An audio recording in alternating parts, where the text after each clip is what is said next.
News NE অসমলৈ স্বাগতম জনাই ষ্টুডিঅ'ত মই জুনমণি ডেকা।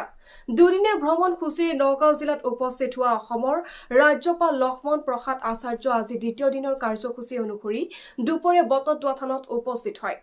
মহাপুৰুষ শ্ৰীমন্ত শংকৰদেৱৰ জন্মস্থান বটদ্ৰৱা থানত প্ৰথমবাৰৰ বাবে উপস্থিত হৈ পোনে পোনে কীৰ্তন ঘৰত সেৱা গ্ৰহণ কৰি ভকত বৈষ্ণৱৰ আশীৰ্বাদ লয়। অসমে জাতীয় সাজ পৰিধান কৰি উপস্থিত হোৱা ৰাজ্যপালগৰাকীয়ে বটদ্ৰৱা থানৰ আধ্যাত্মিক নৈসৰ্গিক পৰিৱেশ ভকতৰ নাম কীৰ্তন দৰ্শন কৰি অভিভূত হৈ পৰে।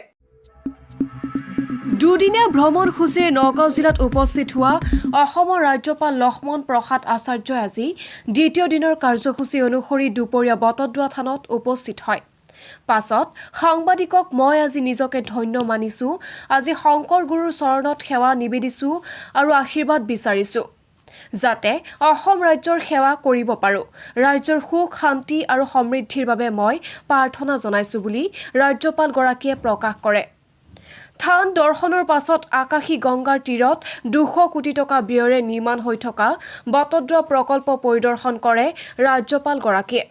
বটদ্ৰৱা থান পৰিদৰ্শনৰ সময়ছোৱাত নগাঁও জিলা আয়ুক্ত নৰেন্দ্ৰ কুমাৰ শাহ, জিলা উন্নয়ন আয়ুক্ত গুণজিৎ কাশ্যপ, ঢিং ৰাজচক্ৰ বিষয়া সৌৰভ কুমাৰ দাস আৰু সংশ্লিষ্ট বিষয়াসকল উপস্থিত থাকে।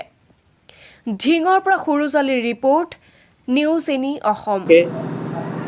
मैं अपना सौभाग्य मानता हूं और इनके पूज्य के चरणों में प्रार्थना किया मुझे इस राज्य की सेवा करने का शक्ति प्रदान करें और मेरे राज्य की खुशहाली के लिए, यहाँ की प्रसन्नता के लिए, यहाँ के समृद्धि के लिए मुझे करने की कुछ ताकत मिले और हमारे राज्य को, जनता को हर प्रकार का सुख मिले, प्रसन्नता मिले, प्रार्थना किया।